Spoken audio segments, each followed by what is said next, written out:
sont faits pour voyager. Là, c'est un voyage dans le temps qui débute en 1550 et qui va durer plus de 2 siècles.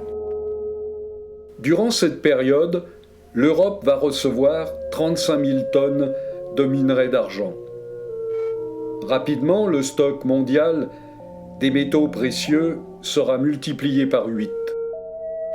Ce métal servit presque essentiellement à la fabrication de pièces de monnaie.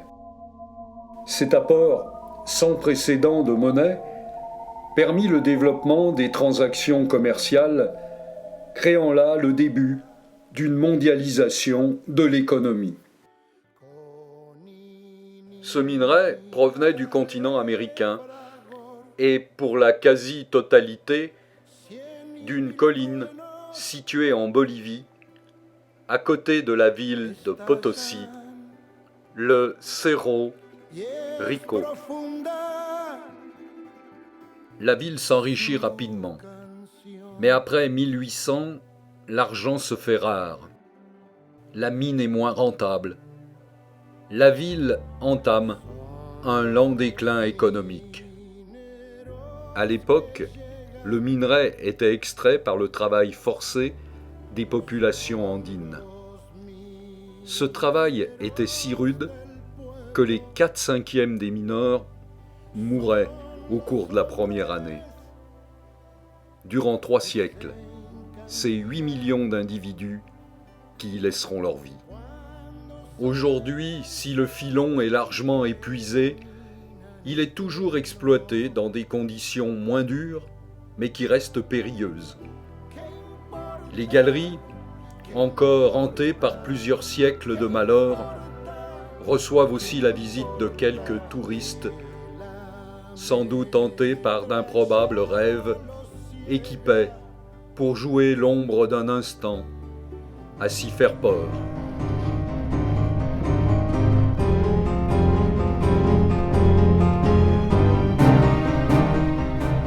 Le voyageur sait-il qu'il va souvent d'un malheur à l'autre. Ici les entrailles de la terre, là un lieu où l'on parquait les esclaves et que l'on dénommait d'un mot africain, tango.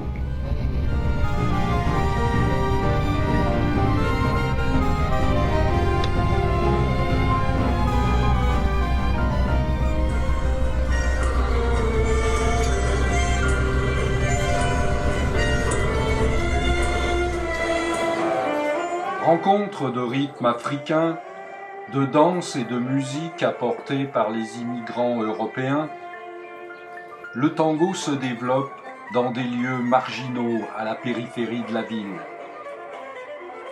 Reflet du métissage, le tango est un phénomène urbain né sur les bords du Rio de la Plata.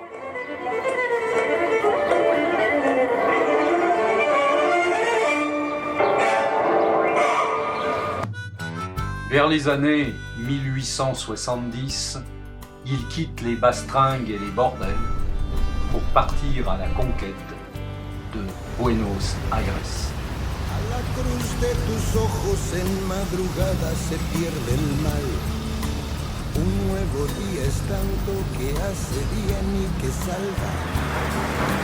Te vi bailando sola entre exceso y discreción, buscando historia, juntando años.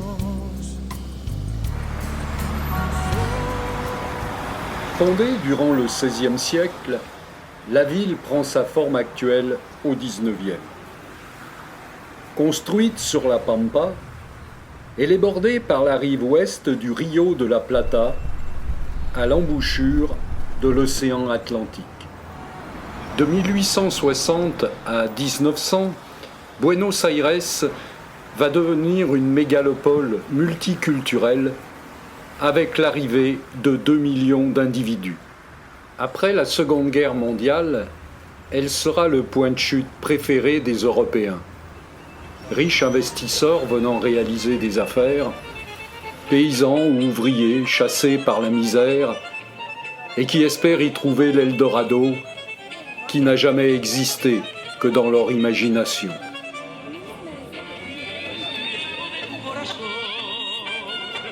La Boca est un quartier de Buenos Aires. Les immigrants s'y installèrent massivement vers 1880. Souvent employés à l'entretien des bateaux, ils utilisaient le surplus de peinture pour les façades de leurs maisons. Ainsi, ils donnèrent involontairement au quartier ce qui allait en faire des années plus tard son attrait touristique. Même si la Boca reste un quartier populaire, aujourd'hui ces lieux n'ont plus qu'un caractère artificiel à usage touristique. L'image d'une ancienne misère reconvertie en industrie du loisir. Comme souvent dans de pareils lieux, on a nettoyé l'histoire pour n'en conserver que quelques traces dans des endroits muséifiés.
Le tango avait trouvé son terreau dans un milieu portuaire, urbain et interlope pour devenir le symbole d'un pays.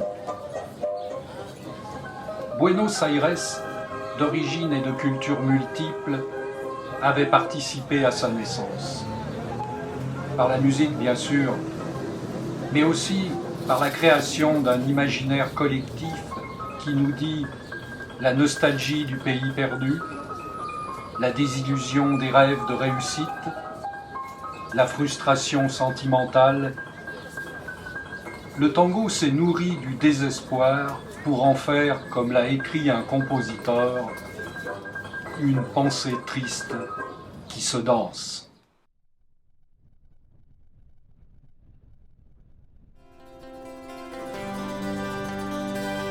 Terre de contrastes et de paysages variés, l'Amérique du Sud a vu se développer depuis des millénaires de nombreuses civilisations.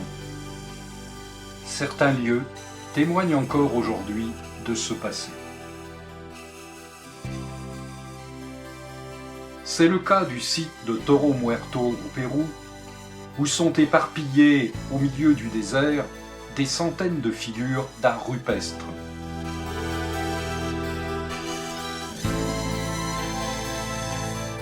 La civilisation de Nazca, au Pérou toujours, a laissé des géoglyphes que l'on ne découvre que du ciel.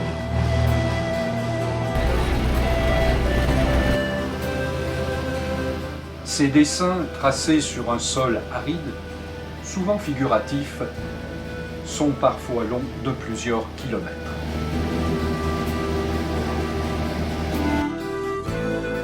En Bolivie se trouve le site de Tiwanaku, symbole de la civilisation du même nom qui s'étendait à l'actuel nord du Chili et à l'ouest de la Bolivie et qui prit naissance sur les bords du lac Titicaca.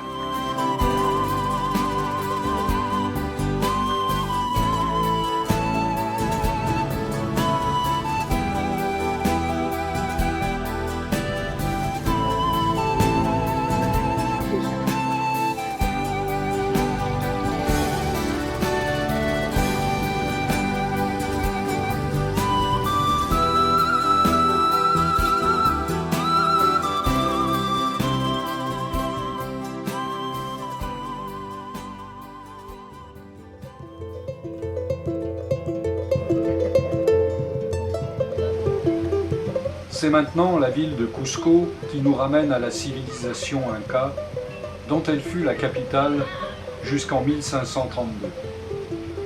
De cette époque, il ne reste que très peu de choses. Mais la ville a su garder un charme certain de son passé colonial.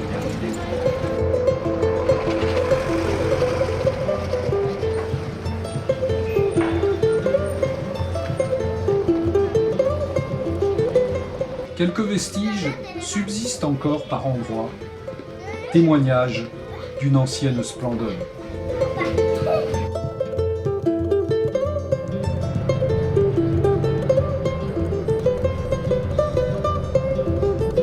La route qui nous mène au Machu Picchu est l'occasion de découvrir les paysages et certains sites et villages de la vallée sacrée des Incas.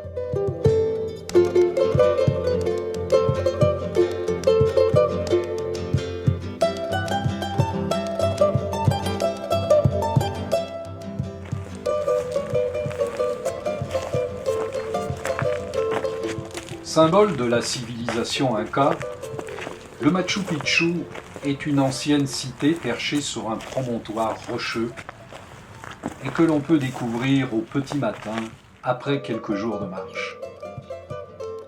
Conçu pour résister aux assauts de ses ennemis, il pourrait bien succomber à ce qu'on dit, à ceux du tourisme de masse.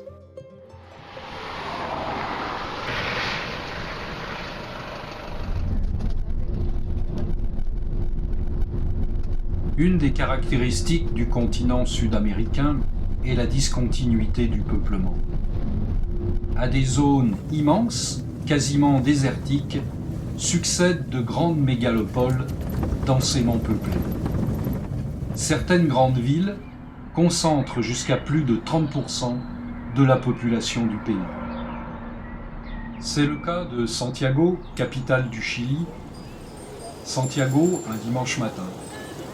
Un centre-ville devenu paisible, des rues fermées à la circulation automobile, des places animées où des artistes anonymes partagent leurs talents sur des instruments en libre service.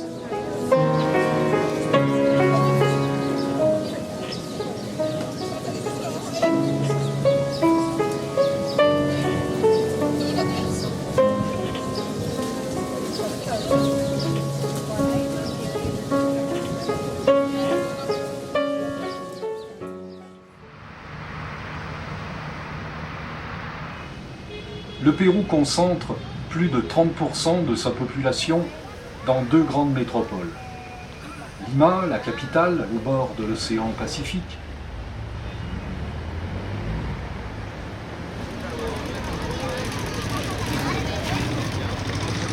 et ensuite, plus au sud, entourée de volcans, la ville d'Arequipa.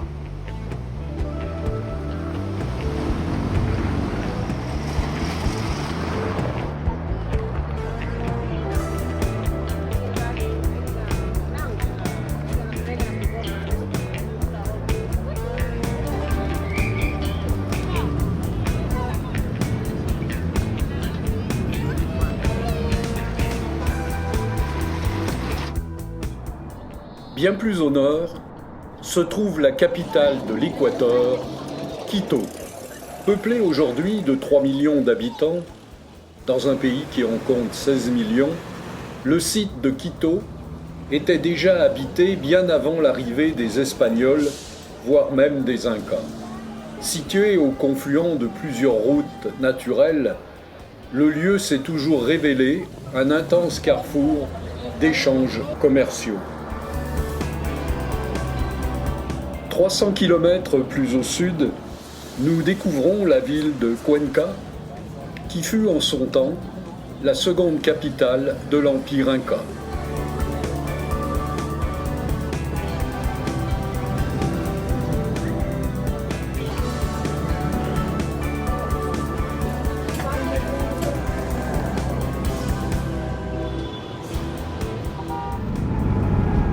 Après l'Argentine, le Chili, le Pérou et l'Équateur, nous voici en Bolivie, à El Alto, situé à 4000 mètres d'altitude, avant de descendre dans les rues colorées de La Paz.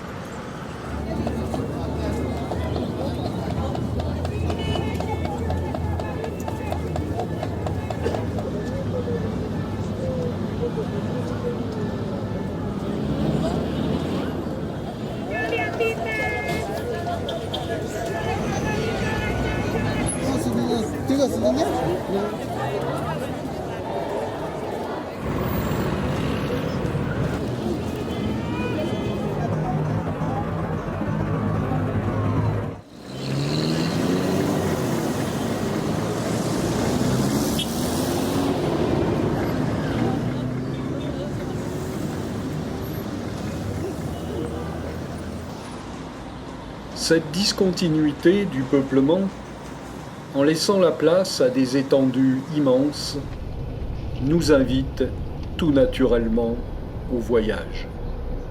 À un voyage dans l'espace, des rivages de l'Atlantique à ceux du Pacifique, de la pampa argentine au sommet de la cordillère, de la plaine amazonienne aux étendues de l'altiplano.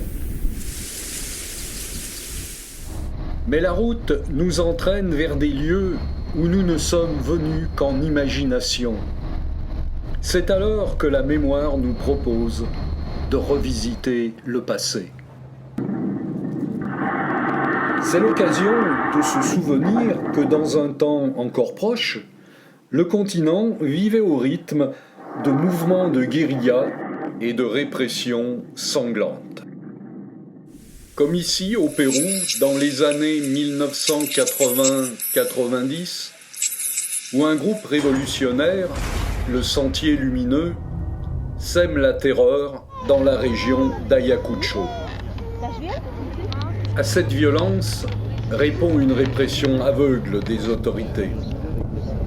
Les communautés villageoises sont dès lors prises entre deux feux dans une spirale de représailles, et qu'importe si elles ne font que subir la loi sauvage des terroristes.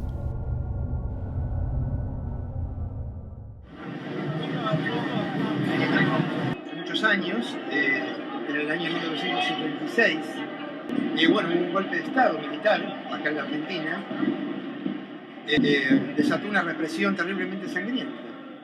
Algunos militantes y otros familiares de militantes, amigos de militantes, gente que no tenía ninguna participación política, y bueno, mucha gente fue secuestrada, torturada y asesinada, y sus cuerpos no aparecieron más. L'Amérique du Sud est une terre de contrastes où l'exubérance est souvent au rendez-vous. C'est les chutes d'Iguassou qui interrompent la rivière du même nom au milieu d'une forêt tropicale à la frontière de l'Argentine et du Brésil.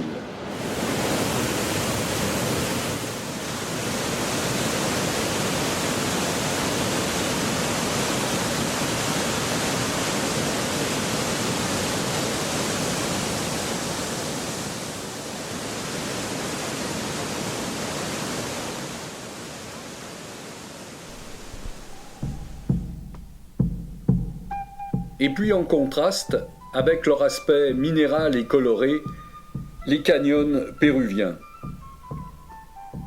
Tout d'abord celui de Cotahuasi, considéré comme le plus profond d'Amérique.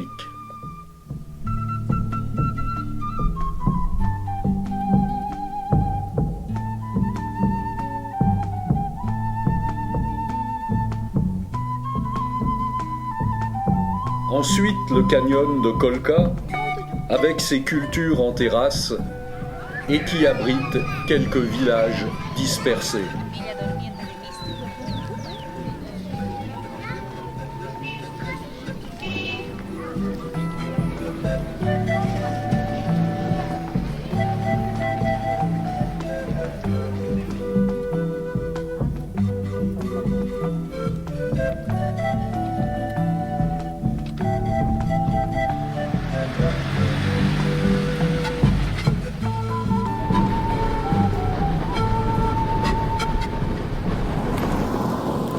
Et puis en Argentine, reliant le nord du pays à la Bolivie, la Quebrada de Humahuaca.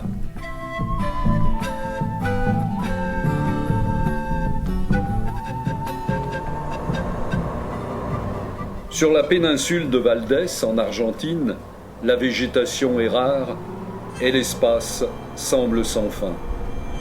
Souvent on n'y croise que le vent et parfois quelques animaux terrestres ou marins et marrants.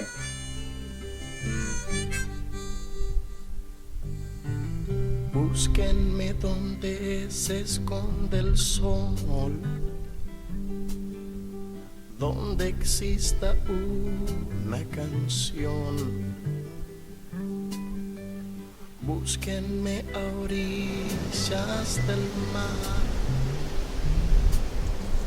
besando la espuma y la sal.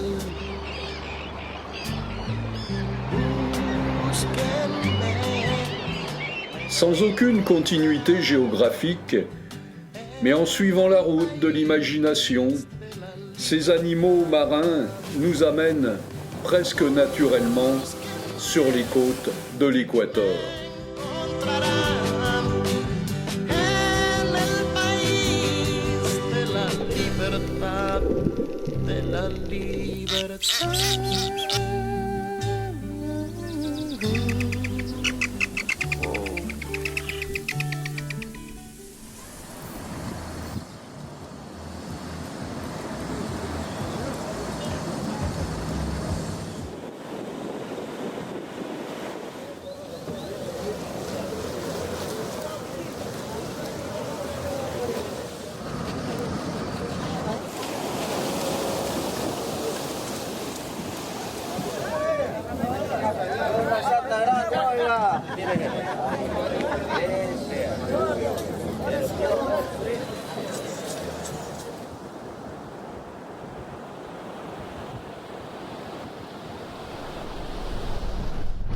Le centre de l'Équateur est une région de volcans.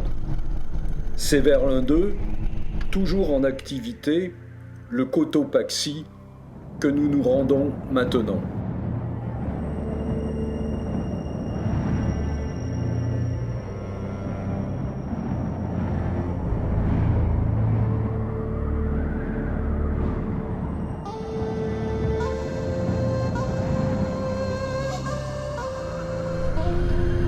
D'autres, partiellement éteints, ont laissé leurs cratères formés autant de lacs, comme ici la laguna Quilotoa.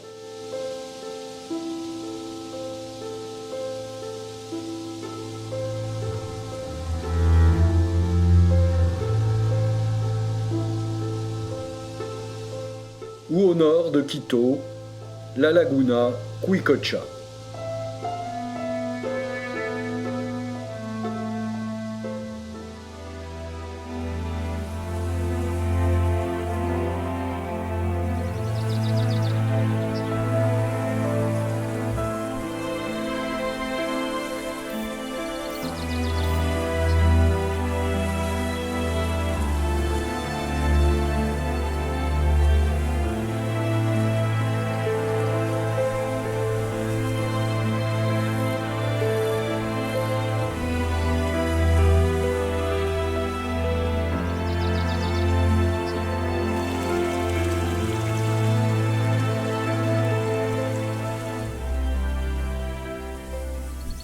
Dans les Andes, plus que les eaux de pluie, c'est la fonte des glaciers qui alimente les cours d'eau et l'irrigation des cultures.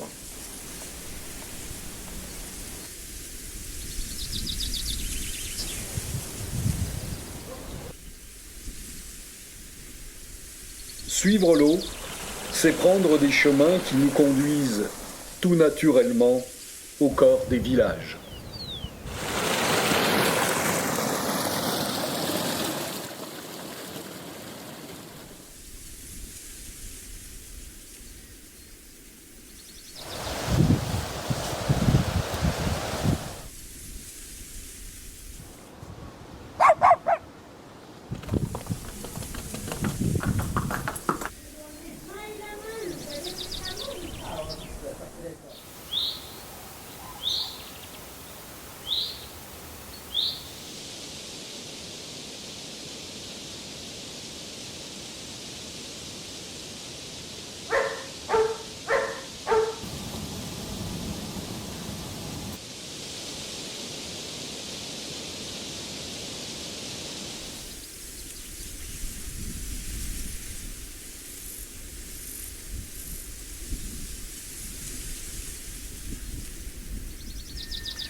Prenons maintenant la route de l'Amazonie.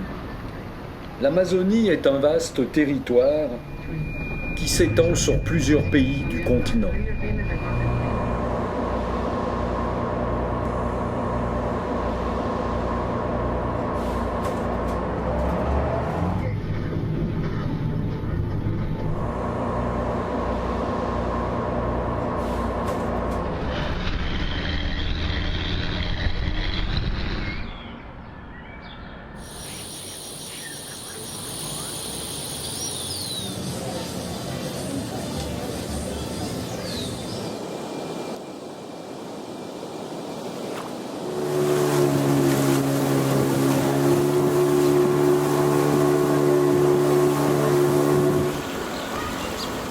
En découvrant ici l'Amazonie équatorienne, me revient quelques souvenirs des chercheurs d'or sur le fleuve Madre de Dios au Pérou,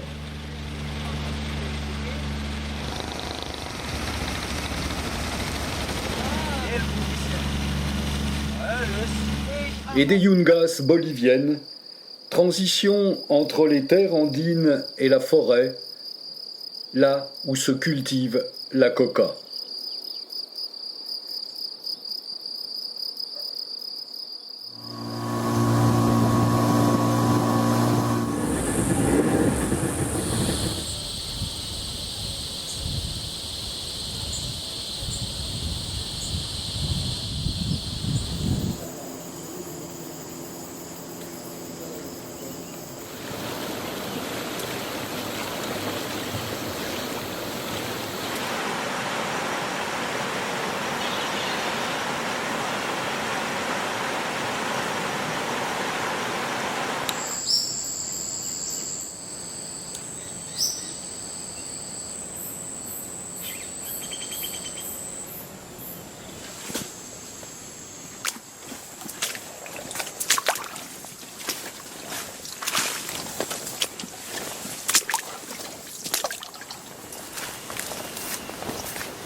Un arrêt à San Ignacio, province de Misiones en Argentine, à 2 pas du Paraguay, sur les bords du fleuve Paraná. Là encore, c'est un bond dans l'espace qui nous entraîne loin dans le temps. Ici, l'on visite les ruines d'une des missions jésuites créées au XVIIe siècle. Même si tout était loin d'être parfait, cette institution avait eu le mérite de soustraire les Indiens Guarani aux esclavagistes portugais venus du Brésil voisin. L'expulsion des Jésuites, fin XVIIIe, mit fin à l'expérience de cette utopie, comme certains la nommèrent. Il n'en reste aujourd'hui que quelques ruines que la nature et le temps recouvrent. Les gens du village racontent que tout à côté se trouve une maison où un certain Martin Bormann aurait fini sa vie. Bormann était un des hommes de confiance d'Adolf Hitler. Il y a fort à parier que cela ne soit pas vrai. Bormann serait mort en 1945 à Berlin. Mais ici, on entretient la légende. Mensonge ou vérité, cette histoire nous rappelle que cette région du monde a été particulièrement accueillante pour les nazis en fuite. Avec plus de 4200 km de façades maritimes, le Chili possède naturellement de nombreuses villes portuaires, dont les activités ont toujours été liées au commerce des marchandises et des matières premières, comme le cuivre, dont le Chili est un grand exportateur. Les villes côtières chiliennes sont coincées entre l'océan Pacifique et la montagne.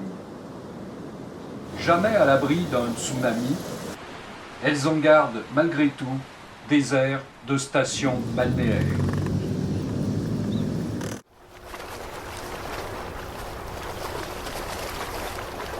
Plus au sud, à la limite de la Patagonie, l'île de Chiloé, avec ses maisons sur pilotis et ses églises colorées.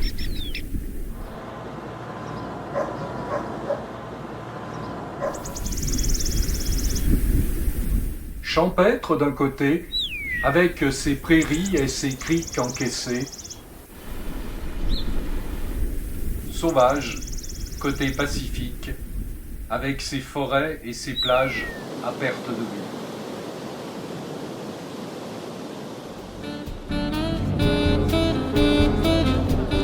Toujours sur la côte chilienne, Valparaíso. Le destin de Valparaíso est lié lui aussi à la mer. Au début du XIXe siècle, la ville devint un des principaux ports du Pacifique. C'était, avant le percement du canal de Panama, une escale obligatoire pour les navires après le passage du Cap Horn et un des ports de destination pour les Européens immigrants en Amérique du Sud.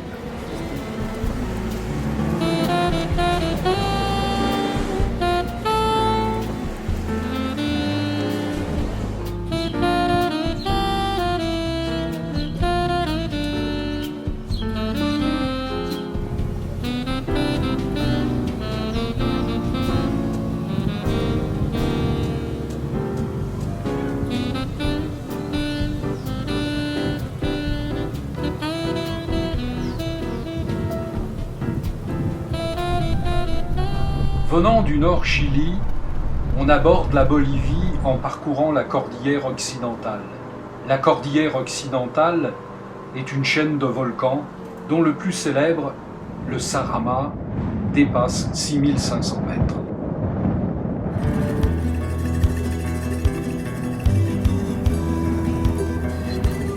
Et puis c'est l'altiplano, dont l'altitude moyenne voisine les 3300 mètres.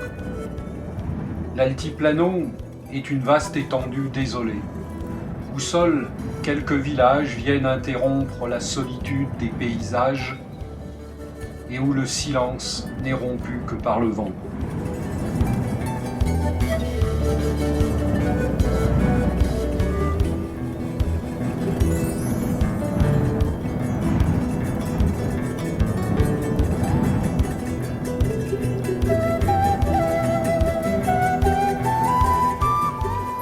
Avec la ville de Tupiza, c'est la région de l'Ipès, jouxtant celle d'Atacama au Chili, que nous découvrons.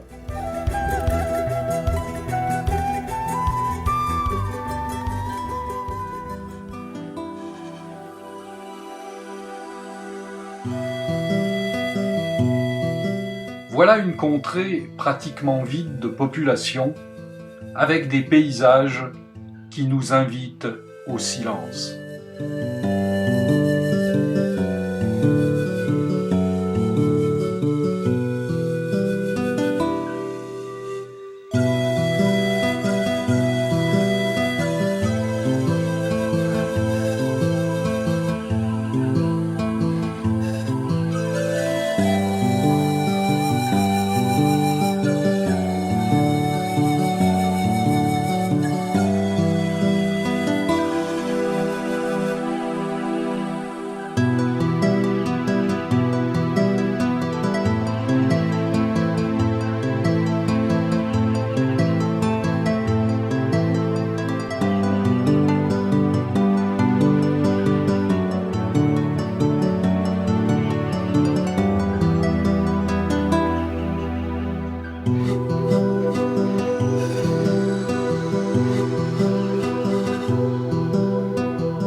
Après la Bolivie, la cordillère continue faisant frontière entre le Chili et l'Argentine. Nous voilà donc dans la région des lacs et des volcans, à cheval sur les deux pays.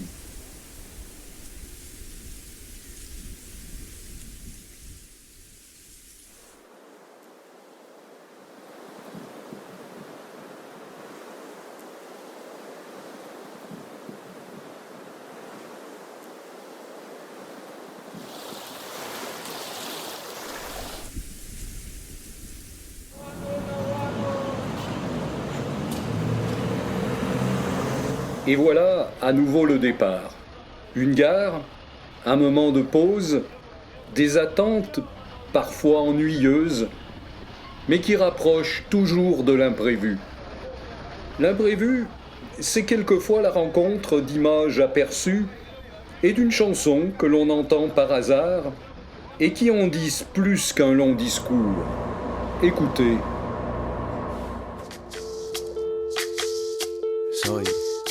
Soy lo que dejaron, soy todas las obras de lo que se robaron. Un pueblo escondido en la cima, mi piel es de cuero, por eso aguanta cualquier clima. Soy una fábrica de humo, mano de obra campesina para tu consumo. Frente de frío en el medio del verano, el amor en los tiempos del cólera, mi hermano. El sol que nace y el día que muere, con los mejores atardeceres. Soy el desarrollo en carne viva, un discurso político sin saliva. Las caras más bonitas que he conocido, soy la fotografía de un desaparecido, la sangre dentro de tus venas. Soy un pedazo de tierra que vale la pena una canasta con frijoles. Soy Maradona contra Inglaterra, anotándote 2 goles. Soy lo que sostiene mi bandera, la espina dorsal del planeta en mis cordilleras. Soy lo que me enseñó mi padre, el que no quiere a su patria, no quiere a su madre. Soy América Latina, un pueblo sin pierna pero que camina. Oye, tú no puedes comprar al viento, tú no puedes comprar al sol, tú no puedes comprar la lluvia, tú no puedes comprar el calor, tú no puedes comprar las nubes, tú no puedes comprar los colores, tú no puedes comprar mi alegría, tú no puedes comprar mi dolor.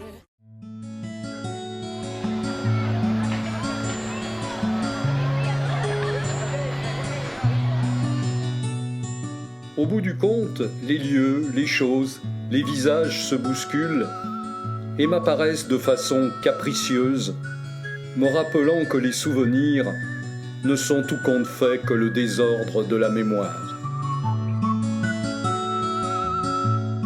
Pablo Neruda, le poète chilien, écrivait « Je ne garde le souvenir du paysage, ni du temps, ni des visages, des silhouettes, rien que la poussière impalpable. »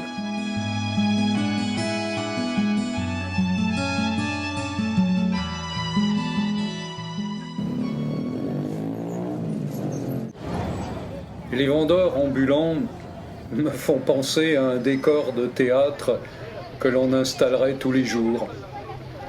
Mais dans un monde qui change, j'ai bien peur qu'il soit appelé à disparaître.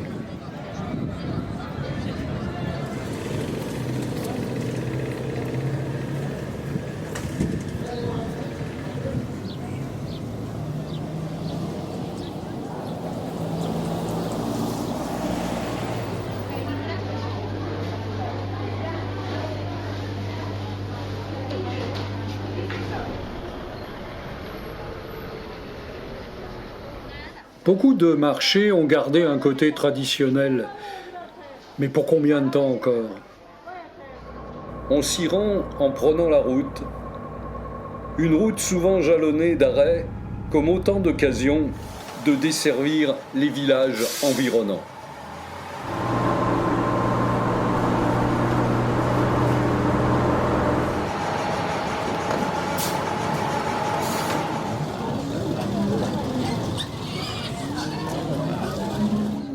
Là, j'aime me fondre dans la foule, au milieu de cette ambiance bon enfant, pleine de bruit, d'odeurs et de couleurs.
On part toujours avec des a priori sur ce que l'on va découvrir. Mais voyager, c'est aussi savoir se rendre disponible pour le spectacle de la rue.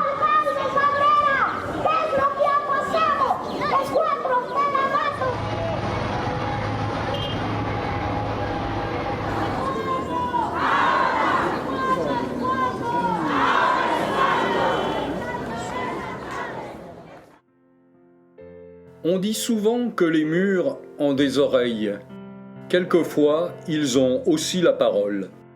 En Équateur, dans un village où je passais, on m'a raconté que dans les années 60, un homme fut fouetté en place publique pour avoir voulu inscrire sa fille à l'école. Jusqu'à cette époque, pourtant pas si éloignée, les populations locales n'avaient aucun droit. Voilà ce que ces fresques, trouvées sur les murs du village, racontent.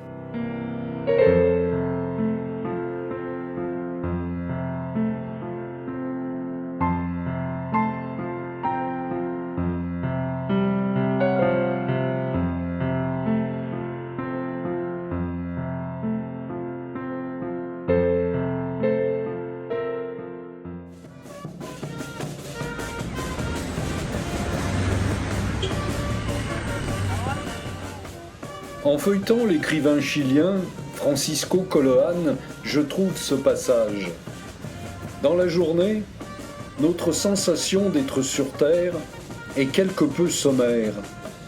Mais la nuit, la Terre s'estompe et le corps et l'esprit s'élèvent vers le cosmos.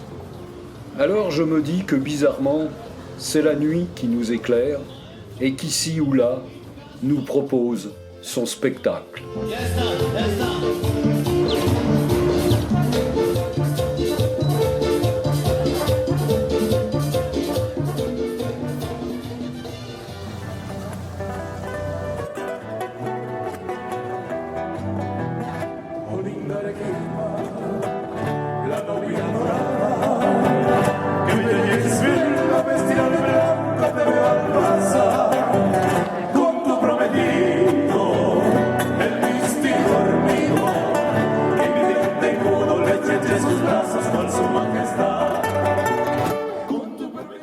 Et puis, au milieu de la nuit, une autre musique nous invite, sans que l'on sache vraiment si c'est encore ici ou déjà ailleurs.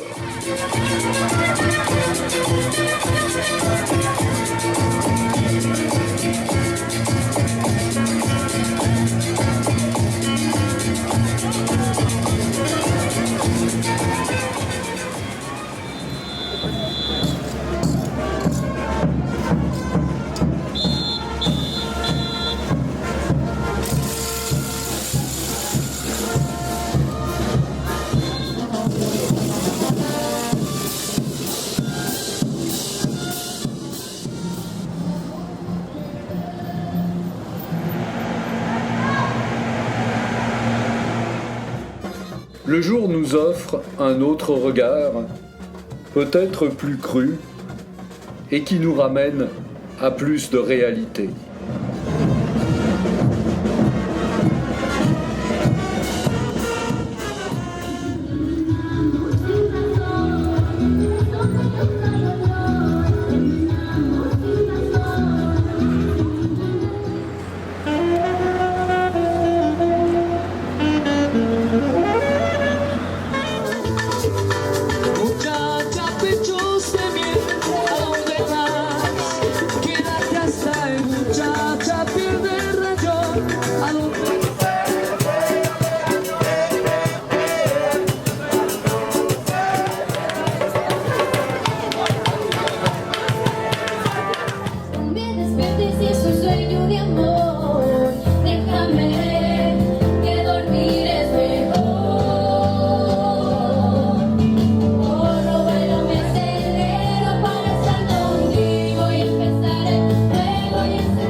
cette manie de toujours filmer, photographier, pour figer l'instant, pour laisser une trace, ou peut-être plus simplement pour transmettre un regard.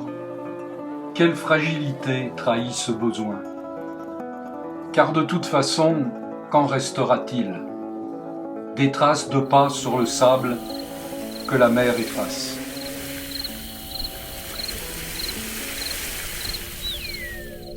À 3660 mètres d'altitude, le Salar d'Uyuni, en Bolivie, est un immense désert de sel, plus vaste qu'un département français. Voilà une curiosité naturelle qui attire chaque année des milliers de touristes. Parfaitement plate, cette étendue blanche à perte de vue abolit les distances et les perspectives.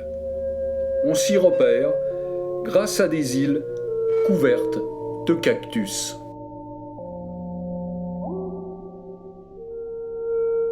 Balayé par des vents soufflant de façon continuelle, le Salar recèle également en sous-sol un immense gisement de lithium qui constituerait la moitié des réserves mondiales. Le lithium est un composant essentiel des batteries des voitures électriques. Avec le déclin prévisible du pétrole, il pourrait être un atout économique important pour le pays. Il faudra pour cela que la Bolivie évite que se répète la longue histoire dont elle a été victime depuis l'époque de Potosí et de l'exploitation de la mine du Cerro Rico. ¿A dónde voy? ¿Dónde caen los años? Como un signo que me alcanzó. Con mis alas ya luzco mejor al sol.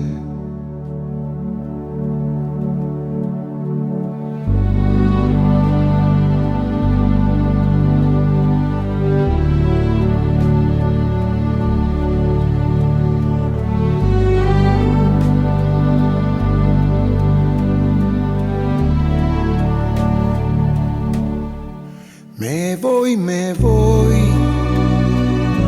lleno de vida al cielo.